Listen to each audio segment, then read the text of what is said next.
Welcome back to my channel. আমার চ্যানেলে সবাইকে স্বাগত। আজ বৃহস্পতিবার সকাল 11টা 10। আজকে আমি উঠেছি 7টা নাগাদ। 7টা নাগাদ উঠে ঘরদোর পরিষ্কার করে আমি একটু ফুল আনতে গিয়েছিলাম। যেহেতু বৃহস্পতিবার ওই জন্য আমি একটু ফুল আনতে গিয়েছিলাম। ফুল এনে তারপর আমি স্নান টান করে আমি ঠাকুরকে দিয়ে তারপর আমি জলখাবার রেডি করলাম। আজকে করলাম নুডলস বানিয়েছি, ভেজ নুডলস। আজকে ওই গাজর আর আলু দিয়ে করেছি, পেঁয়াজ টিয়াজ কিছু দিইনি। এই ভেজ নুডলস আমি ছেলেকে দিয়ে দিয়েছি, ছেলে খেয়ে নিচ্ছে। এবার আমি ভেজ নুডলসটা খাবো। এই যে আমি নুডলস নিয়ে নিয়েছি, ছেলেকে দিয়ে দিয়েছি, ছেলে খেয়ে নিচ্ছে ঘরে, আর আমি এখানে বসে খাচ্ছি। এরপরে আমার খাওয়া হয়ে গেলে তারপর আমি 1 কাপ চা খাবো দুধ দেওয়া। তারপরে আমি লাঞ্চ রেডি করবো। আজকে লাঞ্চে একদম সিম্পল রান্না করব, সেটা আমি আপনাদের সাথে শেয়ার করব। আমি আজকে দুপুরে লাঞ্চে একটা রেসিপি আপনাদের সাথে শেয়ার করতে চলেছি। সেই রেসিপিটার নাম হচ্ছে মৌরি পটল। প্রথমে আমি কড়াইতে একটুখানি সর্ষের তেল দিয়ে দেবো ভাজার জন্য। পটল ভাজার জন্য আমি একটু সর্ষের তেল দিয়ে দেবো। তার মধ্যে আমি একটুখানি হলুদ আর একটু নুন দিয়ে পটলটাকে আমি ভাজবো, যাতে পটলের কালারটা ভাজবার সময় পটলের কালারটা যেন ভালো হয়। পটলটাকে আমি ঠিক এই রকম করে কাটবো, হ্যাঁ, আর মাঝখানে একটু চিড়ে দেবো।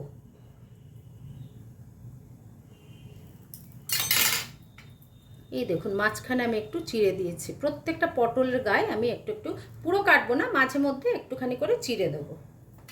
এই পটলটা আমি এবারে কড়াইতে দিয়ে দেবো।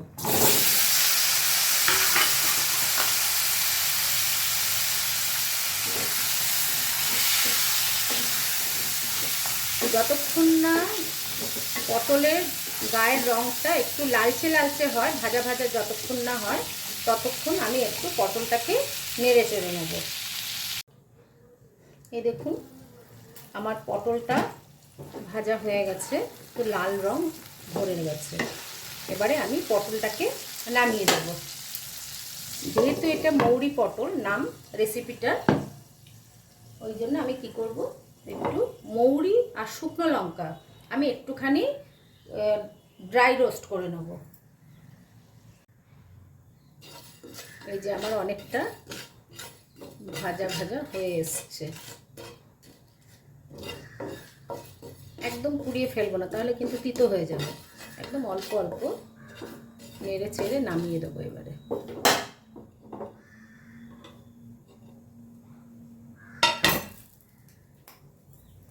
আবার আমি কড়াইটা চাপিয়ে দেবো, দিয়ে এর মধ্যে আমি আরেকটু সর্ষের তেল দিয়ে দেবো।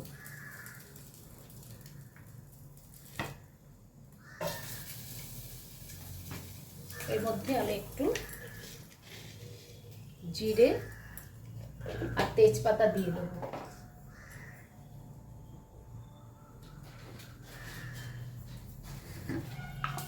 দুটো তেজপাতা দিয়ে দেবো।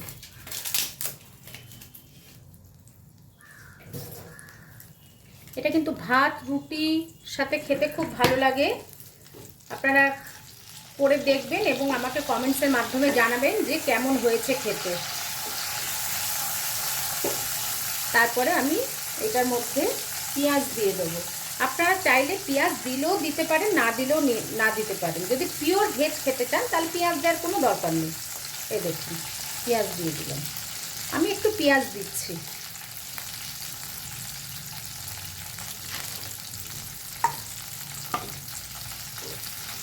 পেঁয়াজ দিয়ে পেঁয়াজটা যতক্ষণ না নরম হবে ততক্ষণ একটু নাড়াচাড়া করতে থাকবো। একটু ঢাকা দিয়ে দেবো আমি।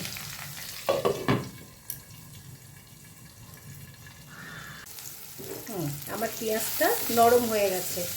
এর মধ্যে আমি কিছু মশলা দিয়ে দেবো। মশলা বলতে একটু মিক্সিতে আমি একটু জিরে, আদা, টমেটো আর কাঁচা লঙ্কা পেস্ট করে রেখেছিলাম, সেটা আমি এখন দিয়ে দেবো। 2 চামচ দিলেই হবে, বেশি দেওয়ার দরকার নেই।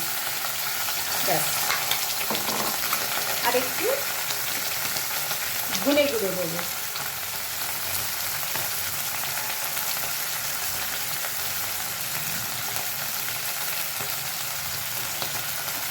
দু চামচ মতো ধনে গুঁড়ো দেবো। আর একটু কাশ্মীরি লাল মির্চ দেবো, 1 চামচ দেবো। আর একটু হলুদ দিয়ে দেবো, আর অল্প করে একটু নুন দেবো।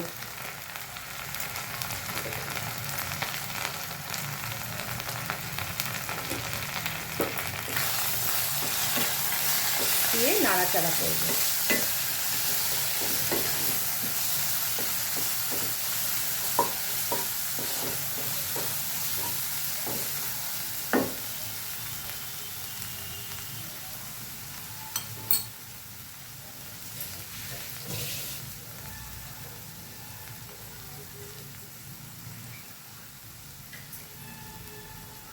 মশলার জলটা একটু দিয়ে দেবো, যাতে মশলাটা না পুড়ে যায়।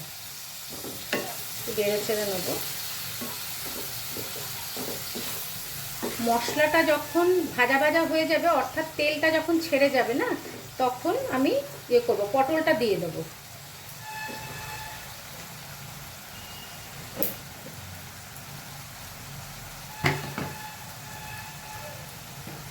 এটা এই সবজিটা খেতে না খুব সুন্দর লাগে, আপনারা করে দেখবেন। আর একঘেয়ে পটল ভালো লাগে না, ভাজা পটল আলুর চিংড়ি বা পটল আলুর সবজি একটু ঘুরিয়ে ফিরিয়ে পটল রান্না করে খেলে না, পটলে অনেক রকম পদ হয়, খেলে খুব ভাল লাগে খেতে। এবার আমি একটু ঢাকা দিয়ে নেব, তেলটা ছেড়ে যায়, তারপর আমি পটলগুলো দিয়ে দেবো। আমি এবারে ঢাকনাটা খুলে দেখব মশলাটা হয়েছে কিনা। হ্যাঁ, মশলাটা রেডি হয়ে গেছে, তেলটা ছেড়ে দিয়েছে। এবারে আমি কি করব, পটলগুলোকে দিয়ে দেবো।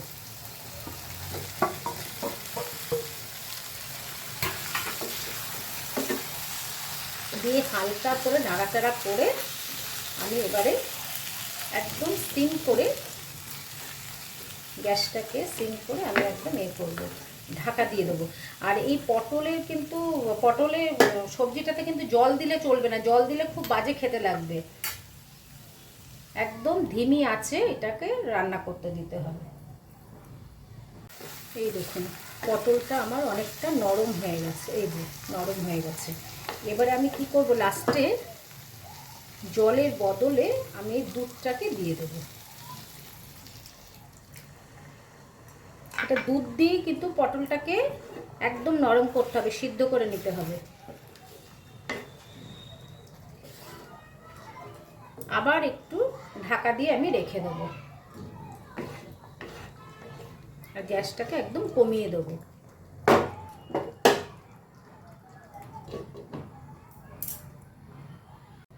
আমি একটু মিষ্টি দিয়ে দেবো, কারণ মিষ্টি দিলে না খাবারটা একটু খেতে ভালো লাগে আর কি। আপনারা চিনি দিলে দিতেও পারেন, আবার নাও দিলে নাও দিতে পারেন, চিনিও দিতে পারেন, অথবা একটু গুঁড়ো দিতে পারেন।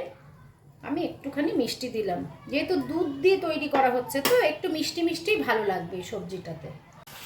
আমি এবার ঢাকনাটাকে তুলে দেখব যে আমার রেডি হয়েছে কিনা। এই যে আমি এবার ঢাকনাটা তুলছি, দেখুন কি সুন্দর কালার এসছে, দেখছেন কি সুন্দর তেল ছেড়ে দিয়েছে, আর লাল লাল রঙও হয়ে গেছে। এবারে আমি লাস্টে কি করব, এই লঙ্কা আর মৌরি যে আমি ভেজে রেখে দিয়েছিলাম, এই গুঁড়োটা উপর থেকে আমি ছড়িয়ে দেবো। এর মধ্যে কোনো রকম গরম মশলা, ঘি কিচ্ছু দেবো না, কেন কি এটা দিলে না ওই মৌরির গন্ধটা একদম হারিয়ে যাবে, তাহলে ভালো লাগবে না খেতে। ব্যাস, আমার মৌরি পটল রেডি। এইভাবে আপনারা খেয়ে দেখবেন, খুব ভালো লাগে খেতে।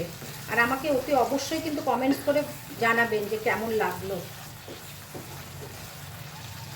আমার লাঞ্চ রেডি। আমার লাঞ্চে আছে আজকে ভাত, মুগ আর মুসুরির ডাল আমি একসাথে করেছি, সাথে আছে উচ্ছে সিদ্ধ আর পটল ভাজা, আর এখানে করেছি আমি মৌরি পটল, এখানে আছে কাতলা মাছ, একটু গামাখা গামাখা করেছি, আর এটা হচ্ছে দই। এটাই আমার আজকে লাঞ্চ। এই করেই আমি আজকে দুপুরে খাবারটা খাবো। আমার দুপুরের খাওয়া দাওয়া শেষ, সমস্ত কাজকর্ম শেষ। আমি একটুখানি শুতে যাব। আর আপনারা সবাই খুব খুব খুব ভালো থাকবেন, সুস্থ থাকবেন।